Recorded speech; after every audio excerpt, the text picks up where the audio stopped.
బాగు చేయువాడని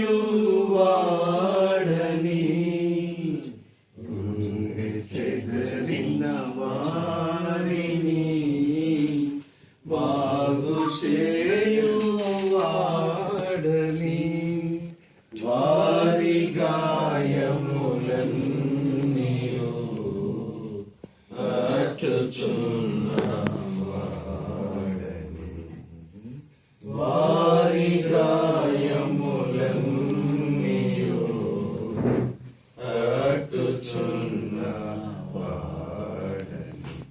దేవునికి స్తోత్రము గానము చేయుటయే మంచిది గానము చేయుటయే మంచిది నీకి స్తోత్రము గానము చేయుటయే మంచిది అందరము స్తుతి గానము చేయుటయే మంచిది. పాట అవును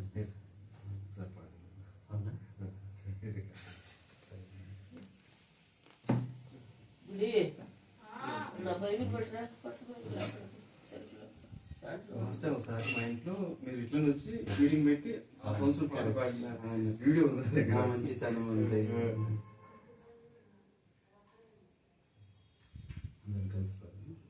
యేసు ఇదిగో సమస్తమును నూతనమైనవిగా చేయుచున్నాను. యేసు ఇదిగో సమస్తమును నూతనమైనవిగా చేయుచున్నాను.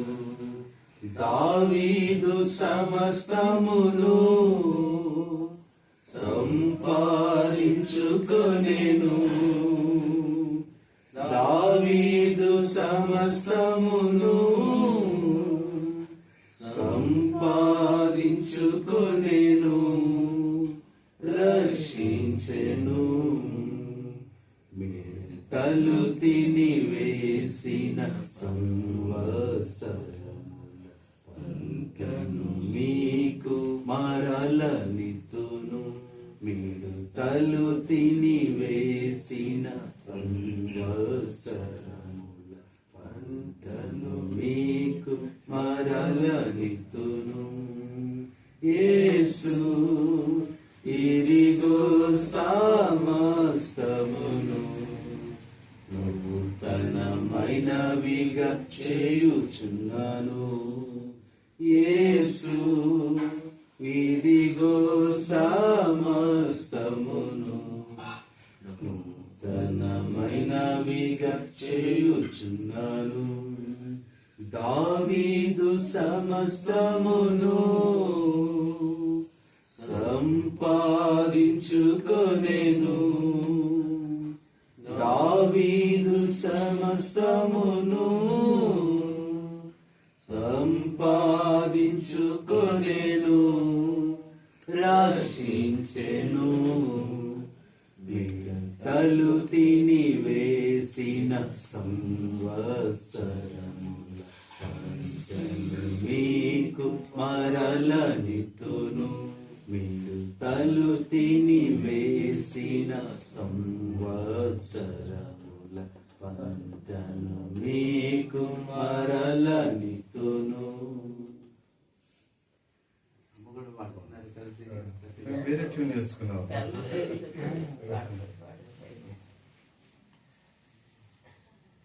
నాది నెంబర్ లేకపోవడం బట్టి మీకు పంపించలేదన్న. అది లేదంటే అప్పుడే మీకు పంపించేవాడిని. చిన్న వాక్యం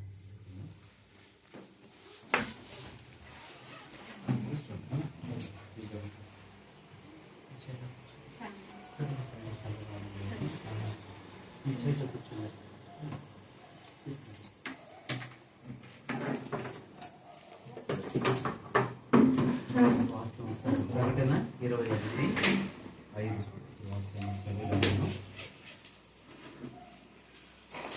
1 గ్రంథం 21వ అధ్యాయం 5వ వచనం. అప్పుడు సింహాసనాసీనుడై ఉన్నవాడు, ఇదిగో సమస్తము నూతనమైనవిగా చేయుచున్నానని చెప్పాను. నూతనమైనవిగా చేయుచున్నాను. ఇంకొక మాట చదవండి. లూకాసు వార్త 4వ అధ్యాయము 38వ వచనం. లూకాసు వార్త 4:38. ఆయన ఆయన సమాజ మందిరంలో నుండి లేచి సీమోను ఇంట్లోనికి వెళ్ళెను. సీమోను అత్త తీవ్రమైన జ్వరంతో పడి ఉండెను కనుక ఆమె విషయమై ఆయన ఎద్దకు మనవి చేసుకునేది. ఆయన ఆమె చెంతను నిలవబడి ఆయన చెంత నిలవబడి జ్వరమును దింపగానే ఆమెను విడిచి దేవుడు నిజంగా సమస్తము నూతనమైనవిగా చేసే దేవుడు. పాతని కొత్తగా చేస్తాడు, ఉన్నది లేనట్లుగా చేస్తాడు, లేనిది ఉన్నట్లుగా చేయగల దేవుడు. కాబట్టి ఈ సంవత్సరంలో మనకు వచ్చే ప్రతి అనారోగ్యాన్ని, బలహీనతలను, సమస్యలను అన్నిటిని కూడా దేవుడు తీసివేసి అది ఇచ్చిన వాగ్దానం ఏంటంటే సమస్తము నూతనమైనవిగా చేస్తాడు.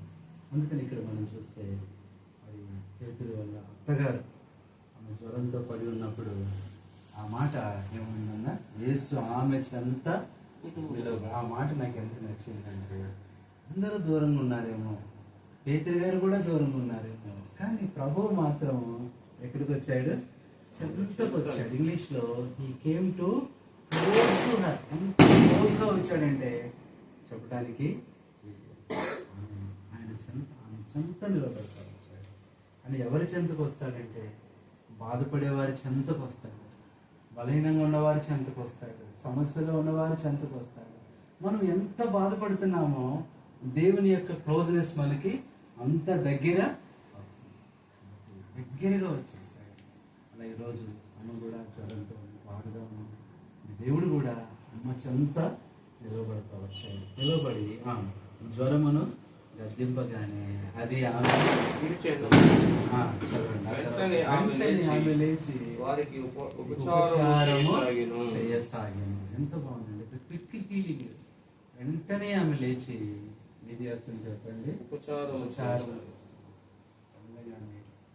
గొప్ప స్వస్థత దేవుడు ఇచ్చాడు. అమ్మ విషయంలో కూడా ఈ సంవత్సరం వచ్చిన ఈ బలహీనత నూతన బలం కోసమే, నూతన ఆరోగ్యం కోసం, నూతన శక్తి కోసము. అందుకనే ఈ పాతవి వచ్చినప్పుడు దేవుడు వీటిని ఏం చేస్తాడు? కొత్త వాటిగా చేస్తాడు. అందుకనే హీలింగ్ అనే మాటలో 7 అక్షరాలు ఉన్నాయి. HEALING. హీలింగ్ అనే దాంట్లో ఆయన ఆమెను స్వస్థపరిచాడు, జ్వరం విడిచిపెట్టేసింది. ఇప్పుడు ఆమె జీవితంలో, పేతురు అత్తగారి జీవితంలో 7 రకాలుగా ఆయన కనబడుతున్నాడు. మొట్టమొదట ఆయన ఆమె చెంతకు వచ్చాడు. మొట్టమొదటిది ఈజ్ హెల్ప్. ఆయన మనకి ఏం చేస్తాడు? సహాయం చేస్తాడు. మన బలహీనతను చూసి మనకేం చేయించున్నాడంటే ఆయన సహాయము చేయించున్నాడు. ఆయన సహాయం చేసే దేవుడు. తర్వాత ఈ అనేది ఏం చూపిస్తుందంటే ఈజ్ ఎంకరేజ్మెంట్. మనల్ని ఆయన నిరుత్సాహపరచడు, ప్రోత్సాహపరుస్తాడు. నీకేం కాదు, నువ్వు ధైర్యంగా ఉండు, నీకు తగ్గిపోతుంది. Is encouragement. హీలింగ్ అనే దాంట్లో ఆయన యొక్క ఎడంతల దిగిన ఏ అనేది ఈజ్ అష్యూరెన్స్. అష్యూరెన్స్ అంటే ధైర్యం. నేను నీకు ఆరోగ్యం ఇస్తాను, నేను నీ పక్కన ఉన్నాను, నేను నిన్ను స్వస్థపరుస్తాను, నేను నిన్ను బలపరుస్తాను. HEA చెప్పేశాను, LV చెప్తారు.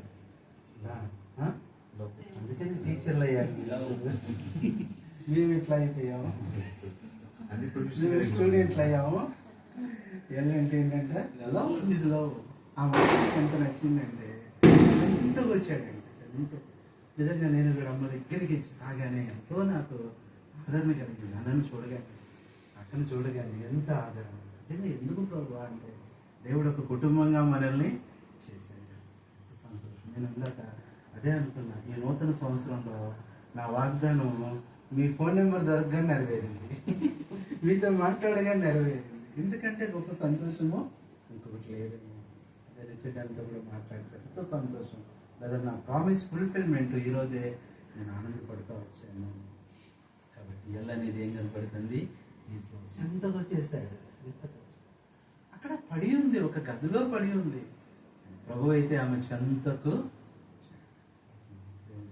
ఈ సంవత్సరం అంతా మన చెంతనే ఉంటాడు.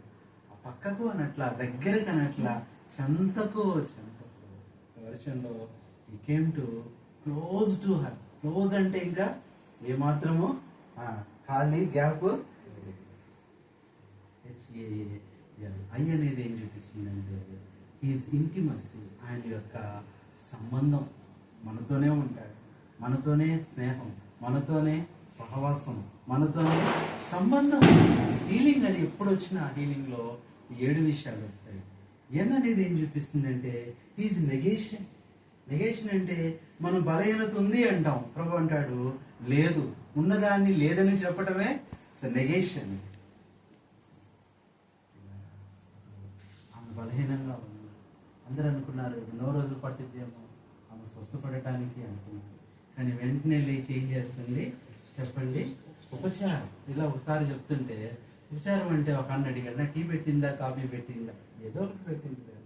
ఆమె ఏం చేసింది, వాళ్ళకి ఉపచారము చేస్తా వచ్చింది, ఆశ్చర్య చేస్తా వచ్చింది. నెగేషన్. జీ అనే దాంట్లో మీరు చెప్పేస్తారు ఆయన యొక్క గ్రేస్. ఆయన కృప, ఆయన గ్రేస్. అందుకేనండి నా కృప నీకు. అమ్మ విషయంలో కూడా 7 అంతల అనుభవం. ఎందుకంటే ఆయన సమస్తము నూతనమైనదిగా చేస్తాడు. నూతన ఆరోగ్యం ఇవ్వటం కోసం, నూతన బలము ఇవ్వటం కోసం, ఇవన్నీ కూడా ఉన్నది ఉన్నట్లు, లేనిది ఉన్నట్లు, ఉన్నట్లు చేసేది. వచ్చి భయపడతా చెప్తాము. ఒక వాగ్దానం వచ్చింది, నేను నీకు విశ్రాంతిని కలుగజేస్తానని వస్తే చాలా భయపడిందంట. విశ్రాంతి అంటే ఏమిటి, ఏమన్నా ఇబ్బంది అవుద్దా, ఏమన్నా అనారోగ్యం కలిగిద్దా, ఏమన్నా ఉద్యోగం పోద్దా, చాలా భయపడతా వచ్చింది. ఆమె ఫీల్డ్లో వర్క్ చేస్తూ ఉంటుంది, ఫీల్డ్కి వెళ్ళాల్సి వస్తుంది. వాళ్ళ ఆ ఆఫీసులో ఫీల్డ్కి వెళ్ళి ఆ మార్కెటింగ్ అన్నీ చేయాల్సి వస్తుంది. వాగ్దానం ఎలా నెరవేర్చాడంటే ఒకరోజు ఆఫీస్కి రాగానే, అమ్మ నిన్ను ఫీల్డ్లో నుంచి తీసేశారు.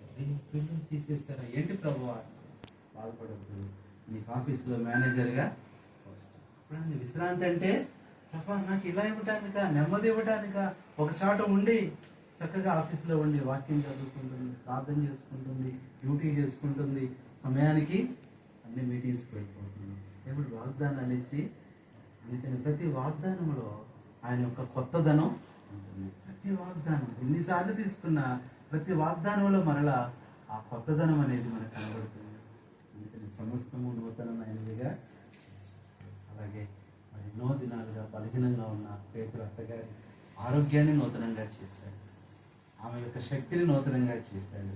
ఆ ఇంట్లో నూతన కార్యం, ఇంట్లో కూడా దేవుడు మా ఆరోగ్య విషయంలో కాదు, డ్యూటీస్, అక్క వాళ్ళ విషయాలు, ప్రార్థన, పిల్లల స్టడీస్ అన్నీ ఏం చేస్తాడు, నూతనంగా తప్పనిసరిగా చేస్తాడు. కాబట్టి ముఖ్యంగా మరి ఆమెను స్వస్థపరిచాడు, ఆమె చెంతకు వచ్చాడు, ఆమె స్వస్థతనిచ్చాడు. అందుకని హీలింగ్ అనే మాట 7 విషయాలు అంటే ఏంటంటే ఈజ్ హెల్ప్, ఆయన ఆమె సహాయం చేశాడు, దేవుని సహాయం. రెండవది ఎంకరేజ్మెంట్, ఆయన ప్రోత్సాహం.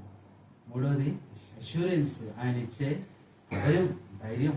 నాలుగవది లవ్, ఆయన చూపే అనేది ఇది ఇంటెన్షన్, ఆయన యొక్క సన్నిధి, ఆయనతో ఉన్న సంబంధం. తర్వాత ఏంటంటే ఇది నెగేషన్, మన సమస్యను తీసివేయటం.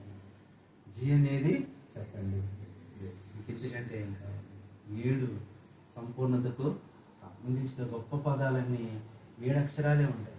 ఎందుకు అంటే అవన్నీ కూడా సంపూర్ణంగా దేవుడు సంవత్సరంలో కుటుంబం అంతట్లో దేవుడు ఇలాంటి నూతన కార్యాలు చేసి సంపూర్ణంగా తన వాగ్దానాలు నెరవేర్చి దేవుడు కృప చూపును గాక.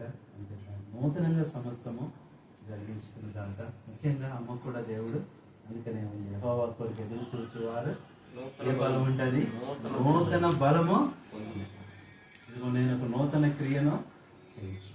అన్నీ కూడా దేవుడు సమస్తము నూతనంగా చేయబోతున్నాడు. అలాంటి అనుభవంలో మనకి ఇంకా నూతన ఆరోగ్యాన్ని, నూతన శక్తినిచ్చి ఈ రెండంతల వాగ్దానం, అత్తగారి విషయంలో ఇచ్చిన స్వస్థత, సార్వత్రిక వాగ్దానంలో ఇచ్చిన వాగ్దానం దేవుడు నెరవేర్చి కుటుంబం అంతటిలో ఒక కృపను చూపి నూతన కార్యం ప్రతిరోజు ఎవరో ఒకరి, మా కుటుంబంలో ఎవరో ఒకరి జీవితంలో ఏదో ఒక నూతన కార్యము జరిగిస్తూనే ఉంటారు. దాని కొరకే మేము కూడా ఇక్కడికి వచ్చాము, చేస్తాం. పాటలు కదా, నూతన కార్యములు చేయువాడు ప్రభు ఆశ్చర్యకరుడు, నూతన కార్యములు చేయువాడు ప్రభు ఆశ్చర్యకరుడు, బలమగు కార్యములు చేయువాడాయను ధైర్యముగా పాడేదం, బలమగు కార్యములు చేయువాడాయను ధైర్యముగా పాడేదం. స్తోత్రము స్తోత్రములు ఇంతవరకు కాచే, స్తోత్రము స్తోత్రములు ఇంతవరకు కాచే, పాద్రులముగా సేవింతుము, పాద్రులముగా సేవింతుము. ప్రభు గొప్ప కార్యములు చేసెనని మనము సాధించెదము, ప్రభు గొప్ప కార్యములు చేసెనని మనము సాధించెదము. ప్రభు గొప్ప మేలుల వర్షము మనపై కురిపించెనా, ప్రభు గొప్ప మేలుల వర్షము మనపై కురిపించెనా. సమస్తము నూతనమైనవిగా ఈ మధ్య కాలంలోనే ఒక కుటుంబంలో నుంచి చూస్తూ వస్తే ఆ ఇంటికి వెళ్ళాము. ఆ ఇంటికి వెళ్ళి ప్రార్థన చేస్తుంటే అన్న చిన్న ప్రార్థన చేయండి అన్న అని భయపెడుతున్నాడు. పాడుతుండే అన్న కొంచెం చిన్నగా పాడండి అన్న అని చెప్తున్నాడు. కంజలు వద్దన్నా అంటున్నాడు. హార్మోనియం వద్దన్నా. చాలా భయపడిపోతున్నాడు ఆయన, చాలా బాధపడుతున్నాడు. కారణం ఏంటంటే పక్కనే ఓనర్ గారు ఉంటారన్న, ఆయన ఒప్పుకోరన్నా. వచ్చి ప్రార్థన చేశారని తెలిసిన పాట కూడా ఎలా పాడుకోవాల్సి వచ్చింది, చిన్నగా పాడాల్సి వచ్చింది. ప్రతి గొప్ప కాలం నిదానంగా పాడాల్సి వచ్చింది. ప్రార్థన చేశాను, బాగా సహాయం చేయండి. దేవుడు వారం రోజుల్లో వాగ్దానం నెరవేర్చేశాడు. వారం 10 రోజుల్లో ఆయన ఫోన్ చేసి అన్న విజయంకి వస్తున్నారు. ఏం తీసుకొస్తున్నారు? ఏం తేట్లేదులే అన్న. ఏంటన్నా అనుకుని తీసుకురండి, కంజర్ తీసుకురండి, డోలకు తీసుకురండి, వీలైతే అదేంటిది చిన్నది సౌండ్ బాక్స్ కూడా తీసుకురండి. ఇలా చెప్తున్నాడు. ఇల్లు మారారా? అదే ఇల్లు. ఏంటన్నా ఎంత ధైర్యం వచ్చింది ఏంటంటే అన్న, దేవుడి కృపను బట్టి ఇది కొనేసుకున్నాం అన్న. దేవుడు ఇది మాకు ఇప్పుడు సొంతంగా ఇచ్చేసాడు. ఇప్పుడు ఎంత సౌండ్ పెట్టుకున్నా మాకు భయము, తన కార్యం. కాబట్టి ఈ కుటుంబంలో కూడా 4 బ్రదర్స్, అమ్మ, అక్క వాళ్ళు, దేవుడు నాకు ఇచ్చిన ఒక కుటుంబం. ఈ విషయంలో కూడా దేవుడు ప్రతిరోజు ఏదో ఒక నూతన కార్యం జరిగిస్తాడు. ఈ వాగ్దానం ఖచ్చితంగా నెరవేరుతుంది. ముఖ్యంగా ఈ అమ్మతో నూతన ఆరోగ్యము, నూతన బలము దేవుడు ఇస్తాడు. ఈసారి వచ్చినప్పుడు అమ్మే మాకు టీ పెట్టించింది. దేవుడు నూతన శక్తిని ఇస్తాడు తప్పనిసరిగా. దేవుడి కృప చూపుగా ప్రార్థన చేసుకున్నాం. మీకు చెప్పి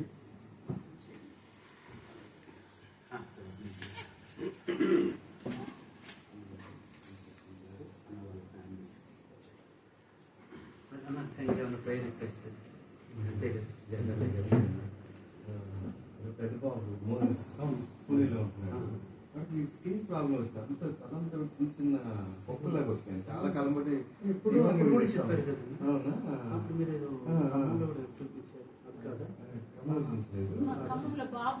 చదువునా అంతే బాగా తీవ్రంగా వేధిస్తున్నారు.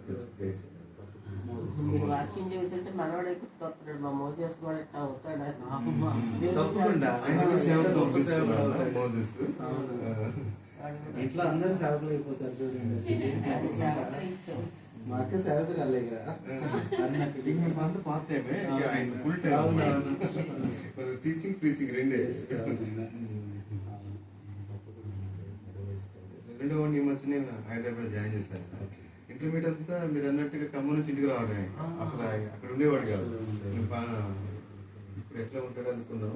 వారమే అయింది, ఇంట్లో సంకల్ప సేవలు వచ్చి ఇంటికి మళ్ళీ వెళ్తున్నాడు.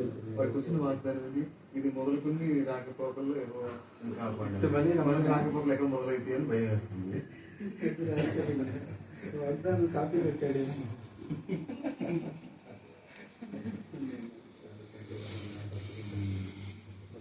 రెండో తమ్ముడు పాప గ్రేస్ అమూల్య హైదరాబాద్ ఇంజనీరింగ్ చేస్తుంది. గ్రేస్ అమూల్య పేరు రాశారు. థర్డ్ బెన్నీ వాళ్ళ బాబు సంగతి తెలుసు కదా. అంటే పుట్టినప్పుడు గల్లపీడింది, అబ్బాషన్ సరుకు పుట్టాడు. మెంటల్ గ్రోత్ తక్కువ ఉంది, వయసు పెరిగింది కానీ ఆ వయసు తగ్గ జ్ఞానం రాలేదు. ఇక్కడ మళ్ళీ